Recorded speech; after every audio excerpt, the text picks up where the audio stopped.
आपने अपनी शादी में कितने लोगों को बुलाया? मैं हजारों लोगों को बुलाया था सर। हमने एक्चुअली हमारी 300 की लिस्ट थी और मतलब ऊपर वाले की दया से 3000 लोग आए थे। मतलब मैं तो खुद भाग गया सर अपनी शादी से। हाँ, मुझे पता चला कि लोग आए हुए थे और दूल्हा दुल्हन दोनों गायब हो गए। गायब ऐसे हो गए कि 10 मिनट के लिए हम स्टेज पे, मतलब हम तो स्टेज पे बैठने वाले थे, पब्लिक इतनी आ गई स्टेज पे ही, मतलब उन्होंने हमारे लिए जगह नहीं छोड़ी, फिर हम भाग गए। हमारे बड़े प्रसिद्ध गायक हैं हंसराज हंस जी, तो जहां पे मेरी शादी हो रही थी ना, पीछे एक और स्टेडियम है, वहां पे भी शादी हो रही थी, तो वो गलती से वहां पे घुस गए। अब वो इतने हमारे राज गायक हैं, इतने पॉपुलर, तो वो वहां चले गए तो किसी और की शादी में घुस गए। तो जो लोग खुश हो गए देख के, आइए आइए हंस जी, हमारा सौभाग्य है। कहते आपका तो सौभाग्य है, वो कपिल शर्मा की शादी हो रही, वो कहाँ है? कहते वो तो दूसरी शादी है, आप तो हमारी शादी में आ गए। तो मतलब इतना वो हो गया था ना काम खराब। तो मैं एक्चुअली भाग गया सर अपनी बीवी के साथ वहां से। फिर फेरों के टाइम हम बाहर आए और फिर शादी की। थोड़ा हो जाती, पर प्यार भी है लोगों का। पर ठीक है, प्यार मिलके खाना खा के जाओ, वो सुबह तक बैठे हुए सारे।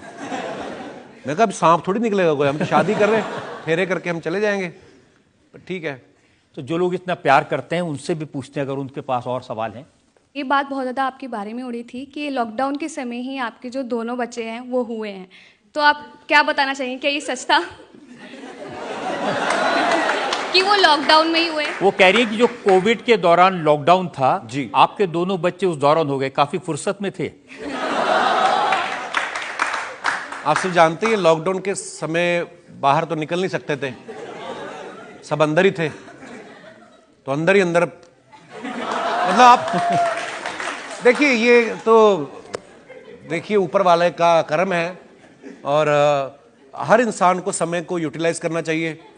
जब मुझे लगा कि दुनिया सब रुकी पड़ी है, ठीक है, अच्छा हो गया सर, मतलब हर एक का अपना अपना एक्सपीरियंस है। पर मेरे बच्चे जो है दोनों ही 3 साल में 2 बच्चे मेरे कोविड के एक्चुअली चल रहा था, तो पर मुझे समय भी बहुत मिला उनके साथ बिताने का, सो वो ब्लेसिंग भी है।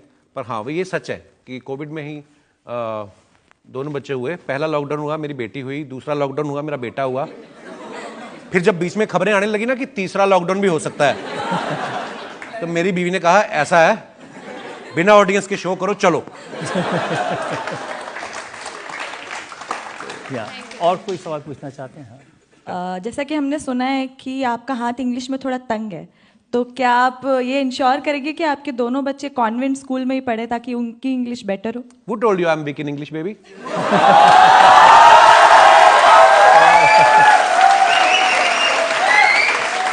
We can talk in English.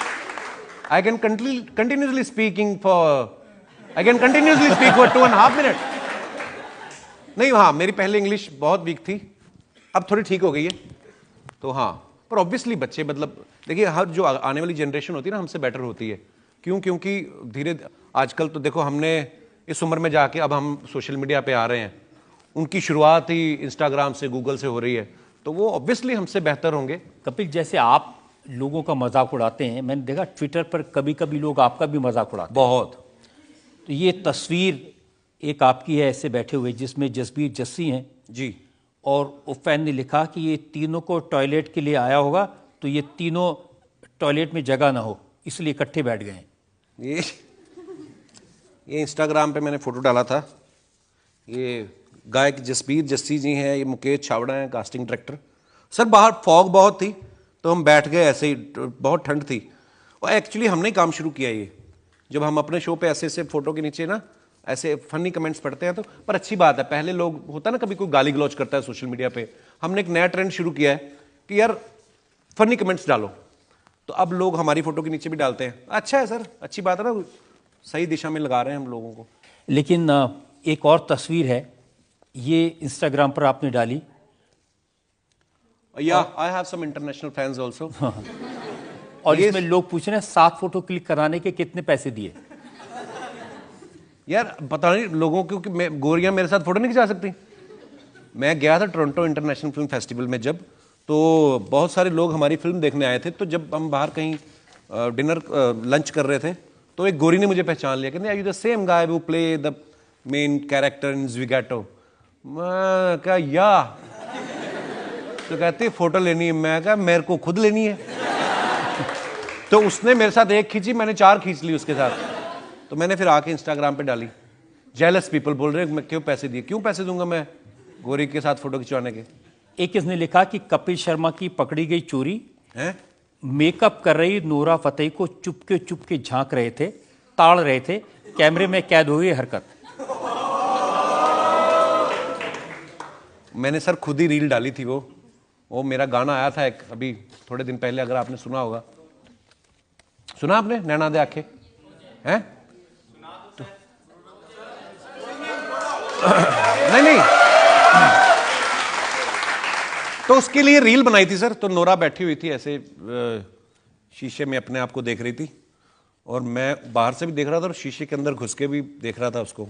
ऐसे अच्छी लगती है, मतलब ब्यूटीफुल लड़की, बहुत टैलेंटेड है, बहुत टैलेंटेड है। इसलिए दो नैन तेरे दो नैन मेरे मिल मिल के हो गए चार, मैनू की पता सी प्यार तेरा नहीं प्यार सी यो वपार, प्यार दी उमर विच रू अपनी मैं कर सवा बैठा, नैना दे आंखें लग लग के मैं नैन रवा बैठा। ये मेरा गाना है, मैं गुरु ने लिखा है, उसी ने कंपोज किया है, बड़ा ब्यूटीफुल सॉन्ग है। कपिल जब रिसर्च कर रहे थे आपके बारे में, आपको पता है सर मेरे शो पे जो सवालों का सिलसिला होता है ना, बहुत आपका भी हाथ है उसमें, क्योंकि अदालत तो है ही, 30 साल से ये शो चला रहे हैं, सुपर डुपर हिट शो, इसमें बहुत बड़ी बात है। और जब मैं रजत सर को देखता था ना कि ये बात भी पूछ लेते हैं, सामने वाले को बुरा भी नहीं लगता है, मजा भी आ जाता है, हंसी भी आ जाती है, मुद्दे की बात भी हो जाती है। तो ये कहीं ना कहीं आपसे इंस्पायर हूं सर मैं, और मेरे शो में जो मैं लोगों को सवाल पूछता हूं बिल्कुल हंसी मजाक करके और मुद्दे की बात भी कर लो, तो ये आपका भी बड़ा योगदान है सर इसमें। Thank you Kapil. कपिल, एक जमाने में बहुत कहा गया कि बड़े बड़े स्टार सेट पर वेट करते रहते थे, अनिल कपूर, अजय देवगन, शाहरुख खान, अक्षय कुमार, और कपिल नहीं पहुंचते थे। ये उसी फेस की बात है सर, जब वो सब एंजाइटी और डिप्रेशन का फेस चल रहा था। मैं शायद उस अवस्था में नहीं था कि मैं काम कर सकूं। आप कोई भी काम करते हैं ना, चाहे आप फॉर एग्जांपल आप गाड़ी भी चला रहे हैं, अगर आपकी दिमागी हालत ठीक नहीं है तो आपका ध्यान कभी भी नहीं हो सकता, ना ही आपको करना चाहिए। और मेरा काम ये था कि लोगों को हंसाना है। जब आप अंदर से खुश नहीं हो, आप कैसे किसी को हंसा सकते हो? पर प्रेशर होता है कि नहीं चलो चलो चलो करो काम, ये है वो है। तो मैं सोचा था यार मेरी कोई सुन ही नहीं रहा है कि मैं बोल रहा हूं कि नहीं करने का मन कर रहा है, पर वही प्रेशर कर लो। मैं भी फिर खोल के पी लेता था, मैं करवा लो फिर। तो मैंने वेट नहीं कराया सर, शूट कैंसिल हुए बहुत सारे, पर वो सब भी शायद कहीं ना कहीं समझते हैं, क्योंकि जब शाहरुख भाई का शूट कैंसिल हुआ मुझे दुख हुआ, अजय देवगन साहब का शूट कैंसिल हुआ मुझे दुख हुआ, पर वो प्यार करते हैं और वो समझते थे इस बात को कि कभी कभी कलाकार किसी फेस से ऐसा निकलता है। बहुत सारे लोगों के साथ ऐसा हुआ भी है। तो शूट जब कैंसिल हुआ, शाहरुख भाई अगले वीक मैं कुछ और शूट कर रहा था, फिर उठता था घर से, कभी कभार कर पाता था शूट, कभी कभी नहीं होता था। तो शाहरुख भाई एक दिन आए रात को, वो कहीं फिल्म सिटी में सेट शूट कर रहे थे, आए, उन्होंने मुझे अपनी गाड़ी में बिठाया और मुझे 1 घंटा अच्छे से तसल्ली से समझाया भी, और बोला कि तू कितना तुझे प्यार मिल रहा है, तू क्यों इतना टेंशन ले रहा है। पर वो चीज़ मेरे कंट्रोल में ही नहीं थी सर। मेरे को लगता था कि मैं बाहर जाऊंगा तो पता नहीं, मेरे को आंखों में सूरज पड़ेगा तो पता नहीं क्या होगा, मैं किसी से बात ही नहीं कर पाऊंगा, मैं 1 लाख लोगों के सामने खड़ा होकर बोल लेता हूं। लेकिन उस समय ये अवस्था थी सर कि 4 लोगों के सामने नहीं मैं जा पाता था। और डिप्रेशन नाम की चीज हमें पता नहीं है, हम तो आए छोटे शहरों से, बाल तोड़ सुना था हमने, है ना। तो आज हमने मुकदमा चलाया कपिल शर्मा पर, कॉमेडी के किंग पर, और उन्होंने हर बात का मुस्कुराहट से जवाब दिया। उन्होंने ऐसे ऐसे किस्से सुनाए जिसे सुनकर मैं देखा कि आप सब लोग जो यहाँ मौजूद है वो हंस रहे थे। तो अब वक्त है आपकी अदालत में आज के जज राजा रणधीर सिंह के फैसले का। बहुत बहुत मेहरबानी राजा साहब जी। और आज कपिल शर्मा जी के शो सुन के और इनकी बातें सुन के, मैंने तो पहले इनके शो में भी होया हूँ, तो आज इन्होंने इतने अच्छी तरह सवाल जो दिए हैं रजत जी ने, उनके बड़े अच्छे जवाब दिए। हाजिर जवाब तो हैं ही, और सारे घरों में सबके रौनक लगाते हैं। और इतनी खुशियाँ बांटते हैं आप रियलाइज़ नहीं करते कि लोगों के कितने सारे परिवार कितने आपके ऊपर डिपेंड करते हैं, खुशी देते हैं आप। और आज का जो मेन मुद्दा है मेरे अपने दिल की तरफ से कि रजत साहब जैसे एक होस्ट हो जिनकी अपनी जगह है सारे संसार में और हिंदुस्तान में, सारी जगह, सब परिवार, जो सब सारी दुनिया इनको वेट करती है, और आप दोनों इकट्ठे एक शो में हो और इनके काबू से आप खिसकने की पूरी कोशिश करी आपने, पर आपने इन्होंने फंसा के भी रखा और आपने जवाब भी खूब दिए। आप सवालों में तो सब में निकल ही गए, पर एक चीज़ की मैं आपको ज़रूर सज़ा सुनाऊंगा कि आपको एक अपनी पसंद का गाना ज़रूर गाना पड़ेगा।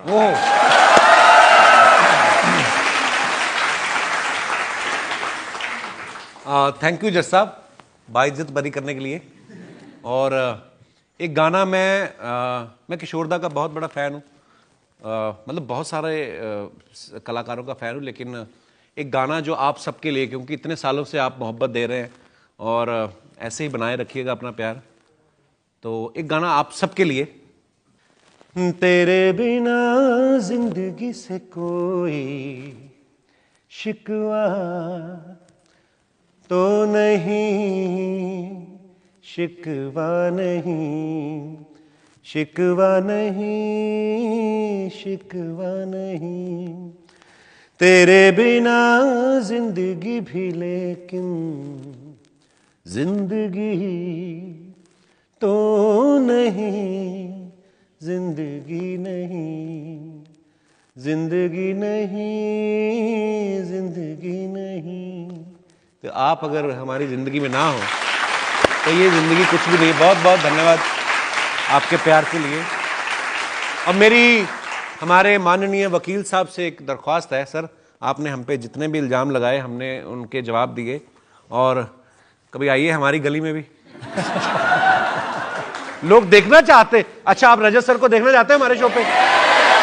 तो सर कभी, मुझे पता है आप बहुत व्यस्त होते हैं, आप पे बहुत सारी जिम्मेदारी है, पर कभी भी आप फुर्सत निकाल के आएंगे तो हमें बहुत अच्छा लगेगा। जनता का आदेश है, मैं जरूर आऊंगा। Love you sir, thank you, शुक्रिया।